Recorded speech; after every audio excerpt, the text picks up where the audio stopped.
And now, it's time for DJ Raqi's Secret Files.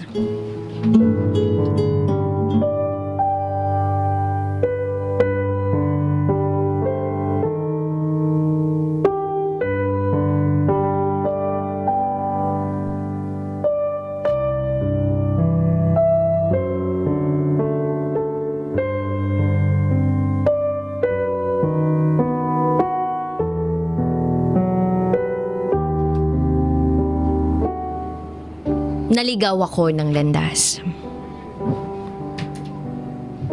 Hanggang sa nabuntis ako.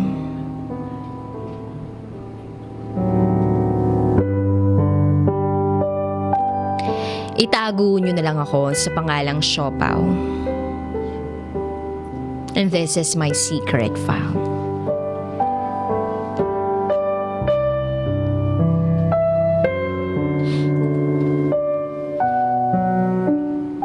I can still remember my teenage days when I pray for someone who is really impossible na mag-e-exist.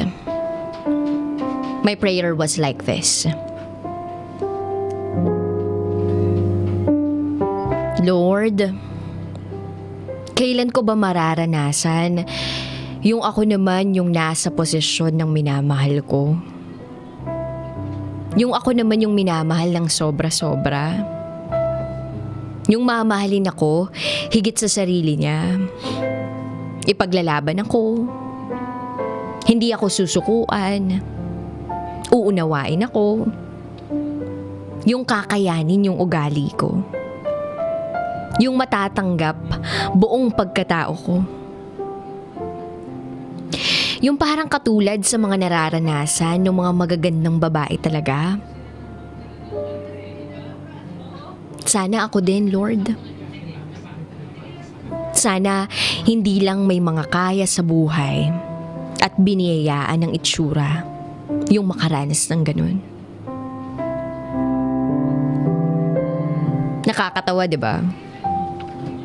That was my prayer 4 years ago. Yearly, umaasa ako na sana meron. Hanggang sa naumay ako. Tinatak ko sa isip ko na ipinanganak ako siguro na full of pain and life. Broken family, iniwanan ng mga kaibigan, mga mapanghusgang tao sa paligid, at sandamakmak na failed relationships. Hanggang sa hindi ko na kinaya, naligaw ako ng landas. Sabi ko kasi sa sarili ko, magpapakabait ako tapos naaabuso ako. Eh di gagawin ko na lang yung magpapasaya sa akin. And there, napalayo ako kay God. Bisyo here and there. It was more on nasa impyerno na ako. Ang bunga, I got pregnant at a young age. Single mom. Hindi pinanagutan kasi as usual reason ng mga kalalakihan. Hindi pa ako handa. At hinihiling niya na ipalaglag ko ang bata. But no, I cannot do that. So I decided to face all the consequences that I must face because of me being stubborn. I hide my pregnancy in public till I reach 6th month of it. Oo. Itinago ko sa karamihan na buntis ako hanggang sa nag-6 na buwan ako. Hindi dahil nahihiya ako, basta ayoko lang ma-stress sa sasabihin ng iba. Nung nag-6 na buwan na yung tiyan ko, doon na ako nag-start mag-vent out. Kasi pakiramdam ko, siguro, handa na ako sa mga judgment. Hindi naman kasi mawawala yun. 7th month of my pregnancy, when I received a chat from him. Pamilyar yung pangalan niya, pero hindi ko agad naalala kung sino siya. May pagkaulyanin ako eh.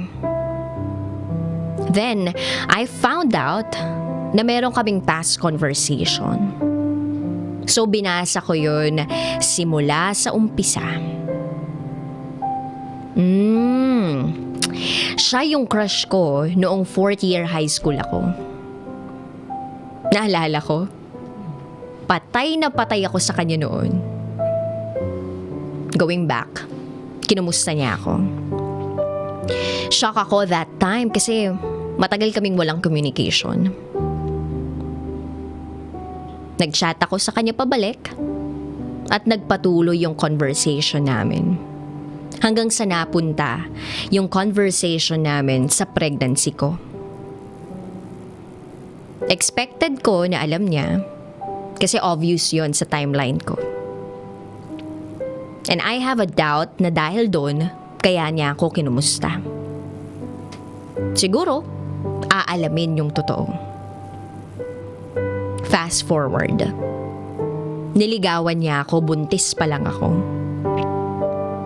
Do not judge me kasi hindi ko siya in-entertain. Hanggang sa nanganak ako, nasa tabi ko pa rin siya. Kahit paulit-ulit ko siyang nireject, tinulak palayo, iniwasan, he insisted. Binlock ko siya pero gumagamit siya ng ibang account like sa kapatid niya para lang makachat ako. Nagpalit ako ng number, maiwasan ko lang siya. Kaso ayun nga, di ko maintindihan bakit ang liit-liit ng mundo naming dalawa. Hanggang sa na-fall ako. Sobrang inis ako sa sarili ko kasi hindi dapat ako mahulog. May anak na ako eh. Pero tao lang ako. Siya yung palaging nasa tabi ko. Ni minsan hindi niya ako sinukuan.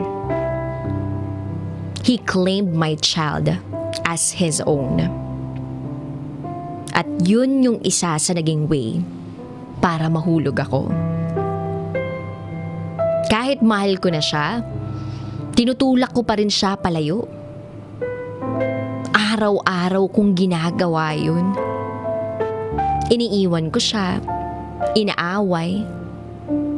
Napakadalang kong ibaba yung pride ko. Walang soft sa personality ko. Hindi ako malambing. Hindi rin ako clingy. Hindi ako yung typical na babae na sobrang sweet. Takot na takot akong ma-attach. Ayoko na kasing masaktan pa ng sobra. Lalo na ngayong may anak ako.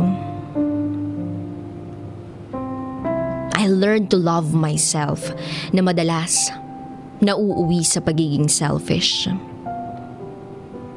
But still, hindi pa rin siya sumusuko. He has his own issues dun sa first girlfriend niya. Pero na-overcome niya yun yung nakilala niya ako.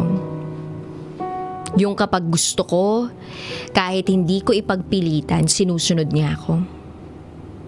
Pag may desisyon ako para sa sarili ko, kahit ayaw niya, sinusuportahan niya pa rin ako.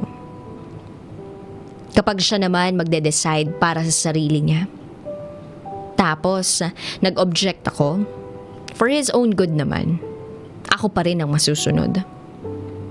Katwiran niya, may tiwala siya sa desisyon ko. Na mapasa akin o mapasa kanya para yon sa ikabubuti naming dalawa. Kapag nagtatalo kami, kahit ako yung mali, basta alam niyang to the highest point na yung galit ko. Siya na yung magpapakumbaba. Manunuyo. Wala raw kasing mangyayari kung magpapataasan kami ng pride. Umiiyak siya. Matindi. Pag umaayaw ako. Masakit yun sa part ko pero wala eh. Hindi pa rin kasi nawawala sa isip ko na mas okay na layuan ko siya kasi magkaiba kami. Na may mas better para sa kanya. Di ko siya deserve. Nakikita niya yung sarili niya bilang tatay nung anak ko. At nakikita niya rin yung sarili niya bilang asawa ko. Nakakatawa. Pero, yun yung totoo. He acted as if he's like my husband. Ang sarap lang sa pakiramdam.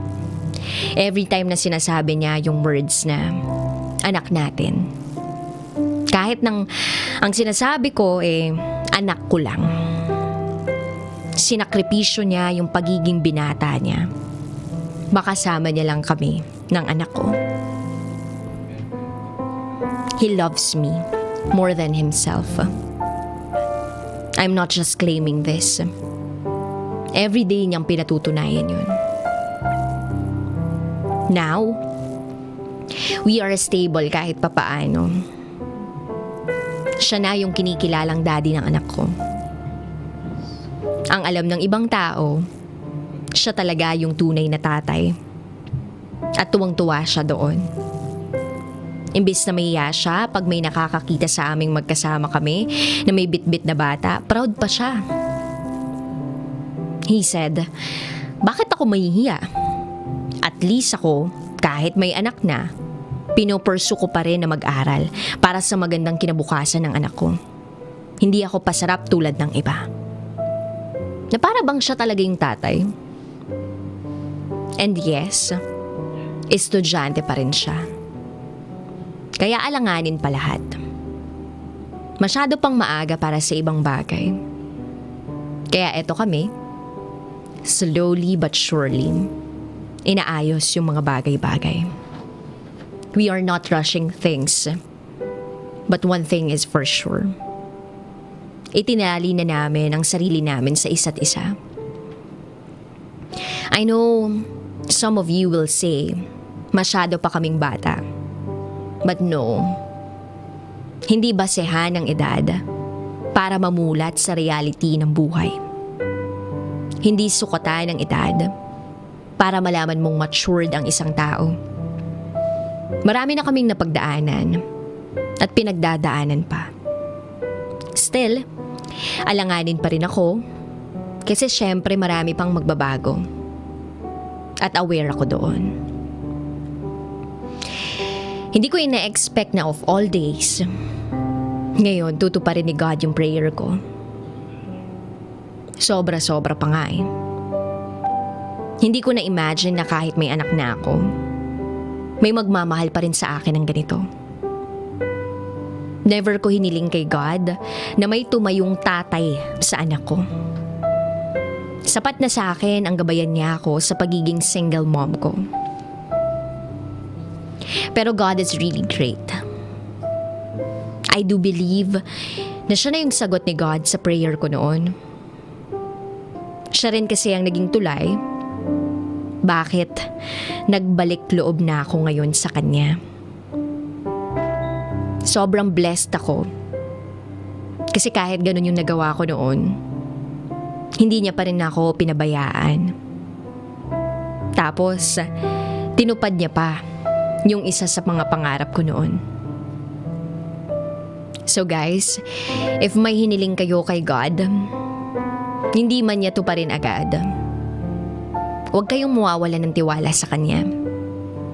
Huwag natin siyang pangunahan. Because He has His own ways para maging the best yung kalabasan.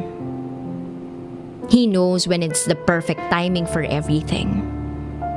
Just keep on praying. Just trust in Him. Just believe in Him. Just surrender everything to Him. And soon, when the perfect time comes, higit pa sa hinihiling mo, yung ibibigay niya sa'yo.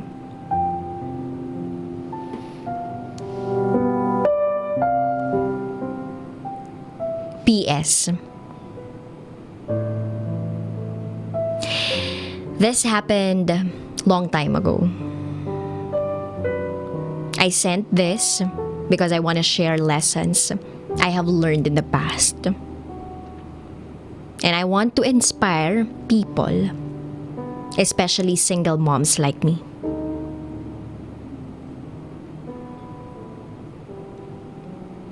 I promise that you will be amazed on how God moves in my life and in your life too. Thank you and God bless you.